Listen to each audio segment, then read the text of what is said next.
Okay, today we are going to convert a Weber Slate griddle over from natural gas to propane. I started to do this and thought, maybe it'd be helpful for some other folks to learn how to do this. It's a pretty easy process. If you order the parts, I found mine on eBay, some really good sellers on there. Just make sure you clarify how many of them you need and which model you have so that they can get you the right orifice.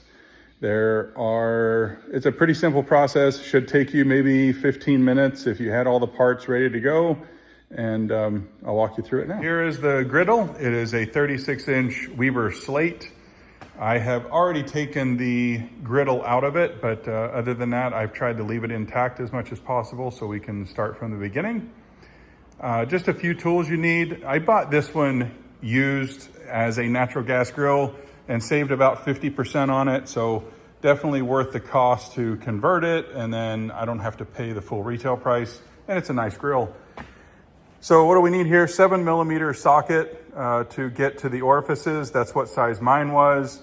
You might have a 6mm if it's the smaller orifices. You might have an 8mm. I've heard online that there's some with 8, but 7mm. So make sure you have something in that 6, 7, and 8mm range.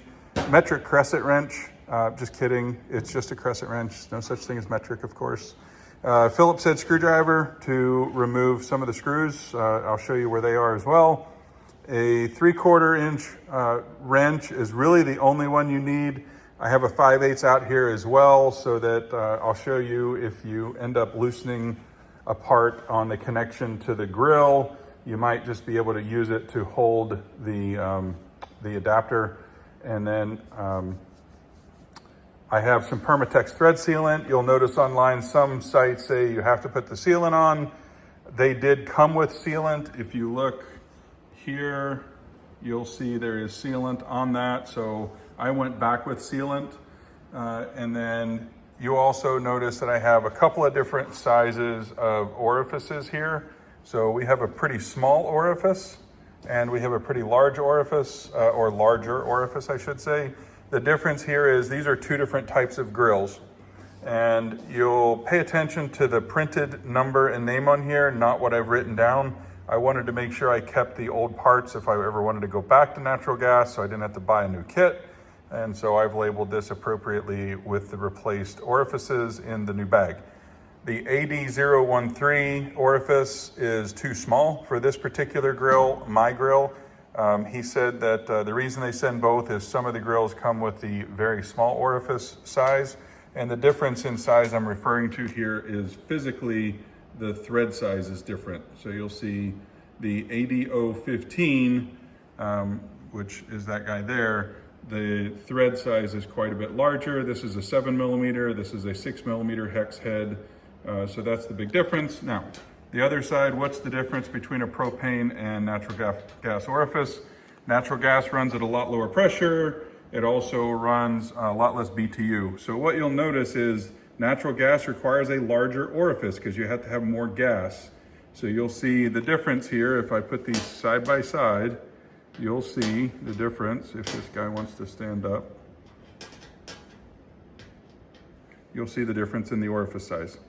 So natural gas on the right, propane on the left, and that's the difference. I have already changed these out, but I'm gonna go through the process just to show you what it looks like. Okay? All right, so first of all, I'm going to remove this panel here. And the way we do that is there's a little clip right here on this pin. Pull that clip off and the whole pin will get removed. Okay? See it moving there. I'm gonna take this out. We're gonna pull this off and I'll show you. Now, you'll notice that I'm down here. This panel is removed just for simplicity. You don't have to remove the panel. If you come in here from the side of the grill, you can put this panel up, get it out of your way. It's just for the purposes of this video, I took it out. That's the reason I didn't tell you needed a pair of pliers to pull that clip off. But essentially all we're gonna do is we're gonna remove the connection that came off of the gas line and we're gonna put it right back. This is a 3/4 inch. This is a 3/4 inch. So you could theoretically hold this one, and turn this one. As long as the screw back here is tight and this doesn't move, you should be able to simply take this off without damaging your grill. Now, me, I don't like that. I don't like to put stress on the grill like that. It's gonna damage it, in my opinion. So instead of doing that, what I will do is I would put a wrench either here, which is a 3/4 as well, or if you have a really thin 5/8, you could put a thin 5/8 there and hold it here, okay? Now, the good part is underneath, they have welded, if you can see that little nut under here, okay? They have welded this, and this hex will seat into that, and it'll hold it in place. So you could grab a crescent wrench, like I have, didn't bring it down here with me, put the crescent wrench around this and hold this whole body, or simply hold this while you twist this off. If you hold here and you twist here, that should give enough stress to relieve this, and you should be able to take it off. I'm gonna do what that looks like. I'm single-handed with a phone in my right hand and wrenches in my left, but essentially, if I hold this correctly and apply enough pressure, I can break this loose down here, and it comes off, okay? And this is just a flare nut. We're gonna put the new one back on.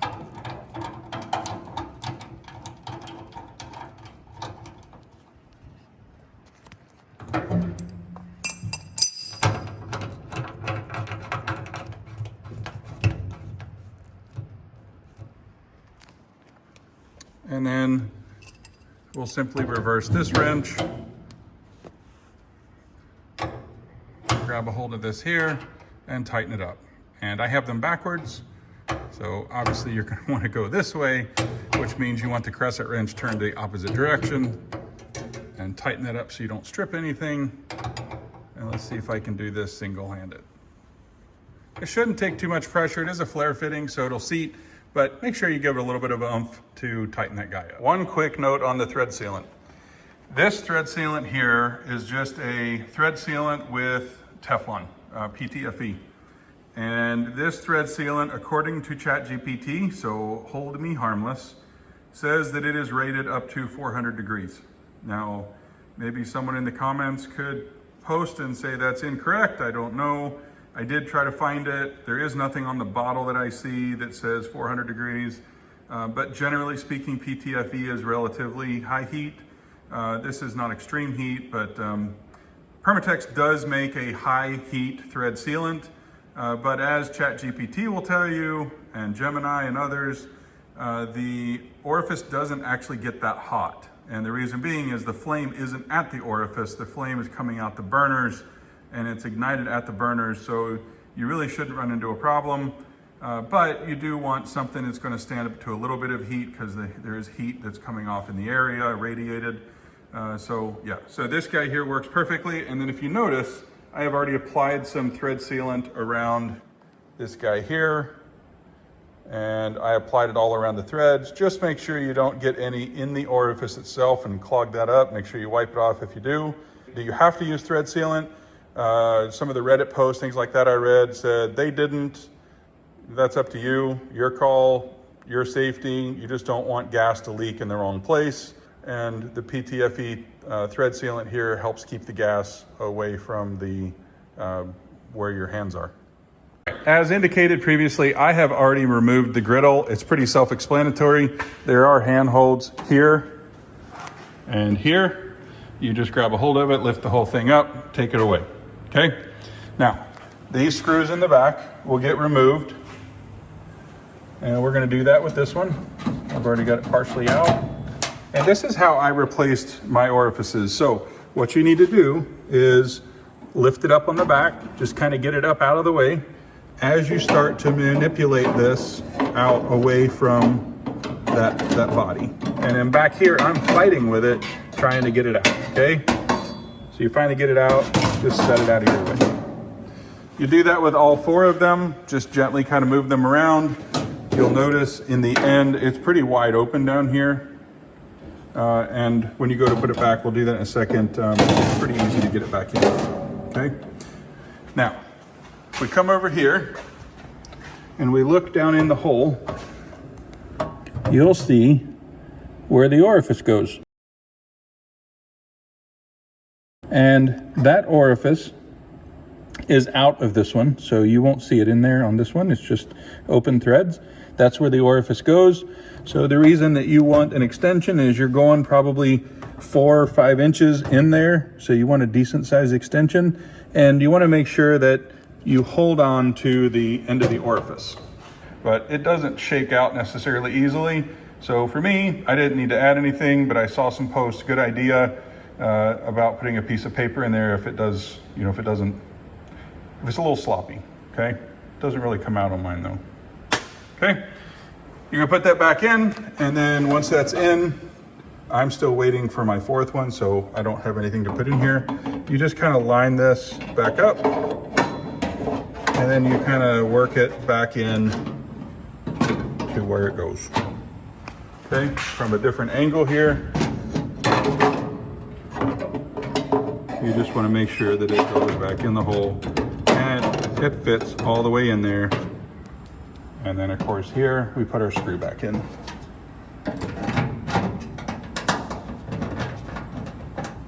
Always start your screws with your fingers so that you don't cross thread them, unless maybe there's a couple of he-men out there. I personally am not going to cross thread a screw with my fingers. Okay, you tighten that up. Tighten it up just with as much force as you took it out with, and you should be good to go there. Now, you should be finished. And I'm going to demonstrate my burners for you, of which I only have 3 of them that are operating because I'm missing an orifice. A little bit better view. You'll notice that there is some orange tips. That is actually a good thing. This is on essentially the highest setting, or the lighting setting, and it actually looks pretty good. You can notice here that the gas is almost fully forward. It's lit all over and it's not really trying to go out, but there is on the very front edge, it's having a little difficulty staying lit. All right, we're gonna do one of these other ones. Okay, same thing. You'll notice at the very front, it's having a little bit of difficulty staying lit. It's trying to go out, and the back of it has quite a bit of gas coming out, and it's pretty long. So what this probably is, and I haven't fixed it yet, is when we took this burner out, you notice that right at the end of the burner on the front end, there was a adjustment. So if we take this back out, and we notice right here on the end of the burner, there is an adjustment, okay? Now this is what's called a safety Torx. They put a dimple in the front of it. So you need to have a Torx that can actually go around that little dimple.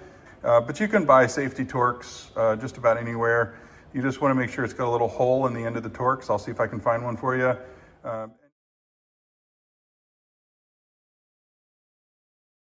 And you'll notice that on this one, the setting here is pretty tight, but it's not closed yet. And this is what came on the natural gas. That is how much air you're taking in and allowing the mixture to occur on this. And what ultimately we want is we want all of these little holes, all of them, to have a pretty consistent pattern on the fire. So what I'm going to do is, since all of these are showing a little bit of difficulty to stay lit on the front side, and there's a lot of burn on the back side, a lot of flame on the back side. So, if we remember over here, there was a little bit of no fire up here and a lot of fire and flames coming out back here. We're gonna close this down a little bit. Not much, just a little. And we wanna do it a little at a time. Now the problem is, it's difficult to get to. You gotta take this whole thing out, adjust it, and put it back, and how are you gonna know if it's right? So, what I wanna do is show you the next way, or the way that the manual, if you had one, which I don't even know if you can get them anywhere, but it's actually disassembling the grill. And so we're gonna take just the front panel off, and we're going to disassemble that grill so that we can actually get to those adjusters and be able to adjust them while the flame is on. And that way we can do this and adjust it real time and see how that should look. Zoomed out here a little bit. To take this off is actually pretty simple. The first thing is we want to remove the tray, okay? Get that out of your way. Grab a hold of this plastic piece and just slide it to your left. I'll show you here. You see how it slid over, and what's holding that in place are just these little notches here, here, and here. And you'll notice that they are on the back side of the unit, okay? So you just take those loose. Next thing you do is you want to take all the covers off, just pull them off. We're going to take these screws out. You don't have to have a drill. I'm just trying to make it easier on myself and a little quicker for you. And then this panel will come off like that. These connections loose. Just make sure you put them back in the right spot. And we can just get this whole thing out of the way. So you can come in here and get to that screw on all of these if we just take that cover off. So we're gonna do this one here, and then we want to adjust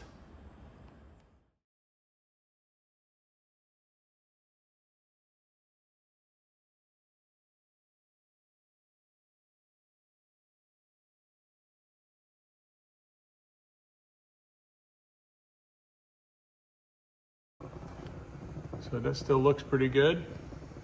Just a little bit of amber, not too much.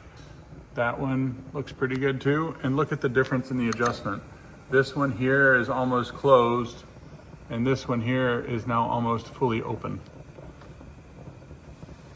So it just depends on how it likes it, how well the holes are drilled, etc. What we're really hoping for is that thing comes all the way forward. We're not adding too much air into it. But it just doesn't like it. Maybe after some time it'll get better, but that's where it's at. So that's how you adjust them though. So if you're seeing something similar to this without adjustment, I would just leave it go. Have a great day.